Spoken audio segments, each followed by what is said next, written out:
Good morning, beautiful souls. Happy Mother's Day to all the loving, kind, hardworking mothers out there. May God bless your steps today and every day. I love sunflowers, so I was drawn to draw near the beautiful sunflowers. I think it's actually the fall lesson, but we're going to go with it. My beautiful mother got me sunflowers today. Let us then with confidence draw near to the throne of grace, that we may receive mercy and find grace to help in time of need. Whatever is true, honorable, just, pure, lovely, admirable, excellent, praiseworthy, think about these things. Set your minds on things above, not on earthly things. Whether we like it or not, dwelling on the past can't change it. It won't undo the circumstances, erase the pain, solve the problems, or answer all the questions. The biggest difference made by lingering on the past is in the way it changes us, and rarely for the better. We have but 24 hours in a day, and if we try to get our rest, only 14 hours of actively using our minds.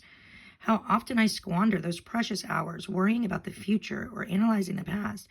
This is the day the Lord has made. He's made me to rejoice in it, this day. Do you struggle to focus your mind on the present? How our minds wander reflects what we deem most important, most worthy, more than we may think.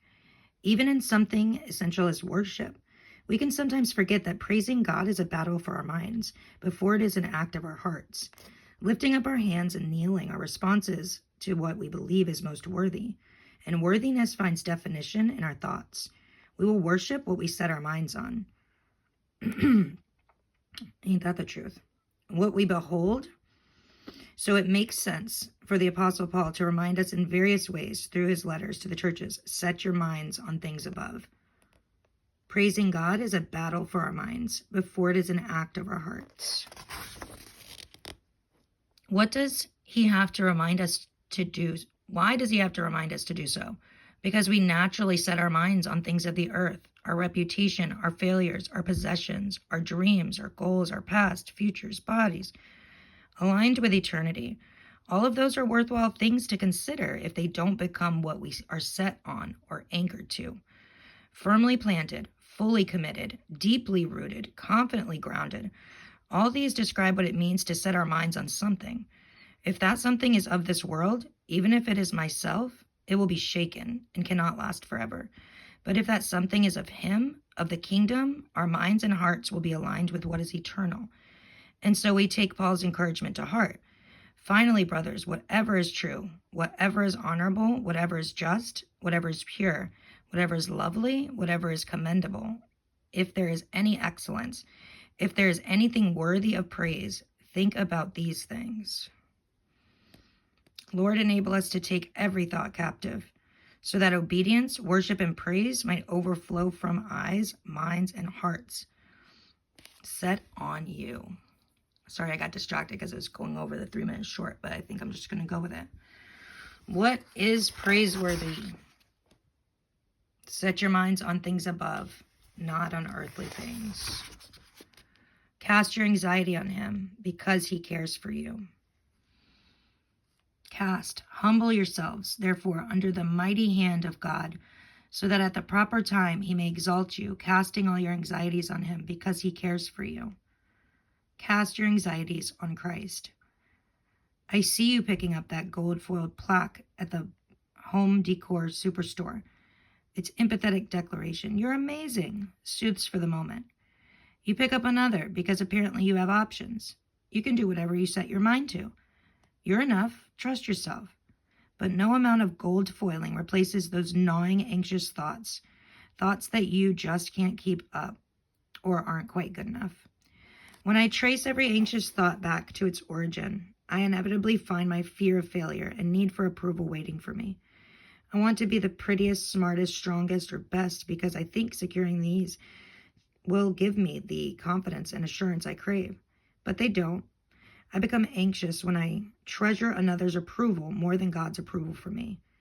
I become anxious when I believe I know how to handle a situation better than he does, even when I've proven myself wrong more than once.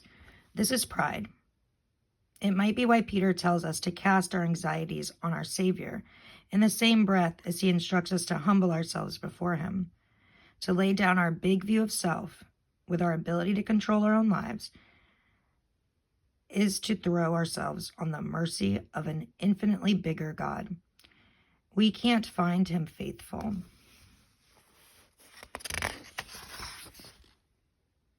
To care for our worries and concerns if we don't take ourselves off the throne that rightfully belongs to him.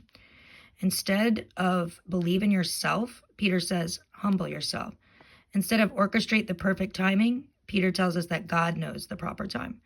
Instead of guard your reputation and care for yourself, Peter reminds us to find comfort in God's care and his opinion of us. Instead of trusting ourselves, we are exhorted to cast all our cares on Christ.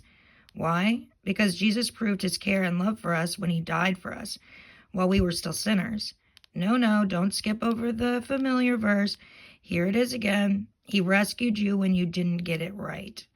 That means our perfectionism that leads to worry, our pride that feeds fear and anxiety, our unforgiveness of others and ourselves that keeps us going round and round in worry and overthinking.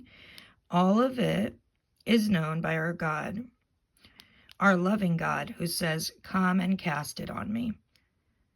Vacating the throne, the cure of an anxious heart, is not building confidence in your own abilities to overcome today's worries and concerns. It's submitting your heart to an almighty and loving Father who will transform your greatest weakness into a display of his perfect provision.